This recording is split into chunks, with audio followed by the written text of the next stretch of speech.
Hello everyone, this is Hayden Erickson. I am going over article number 12 today, and the title of it is The Return of the Repressed: Psychology's Problematic Relations with Psychoanalysis, 1909 to 1960.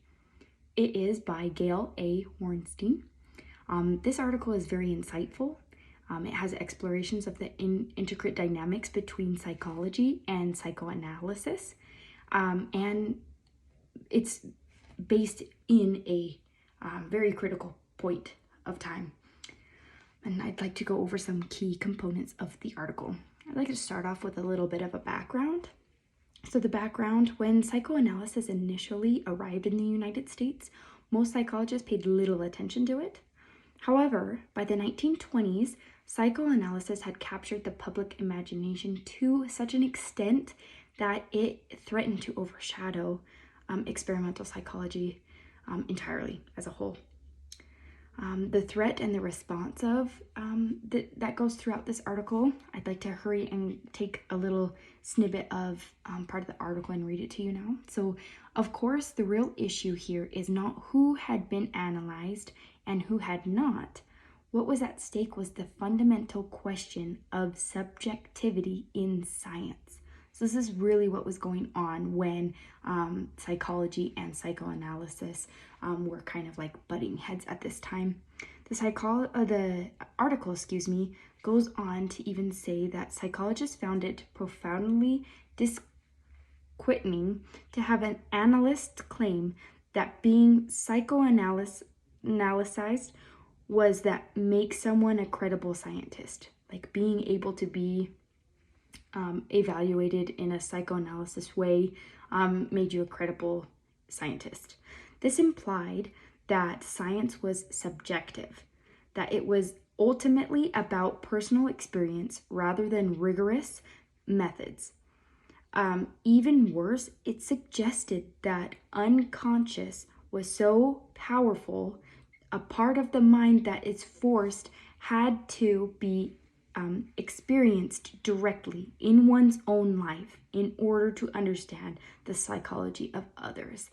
That is kind of what was going at stake when this was brought into light.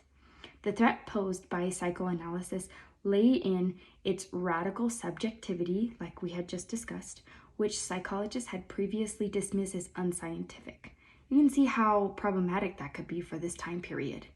Core assumptions about the meaning of science were at stake. Psychologists initially retreated into positivism, further narrowing psychology's relevance and scope, really. And then the article goes on, by the 1950s, a new strategy did emerge. The psychoanalytical concepts would be experimentally tested, and those deemed scientific would be retained. This approach restained psychologists as arbiters of the mental world and restored objective criteria for making claims. So this broadened the field of psychology, and an ironic effect occurred when psychoanalytical concepts were co-opted into mainstream psychology. This move helped make psychology a more flexible and broad-based discipline.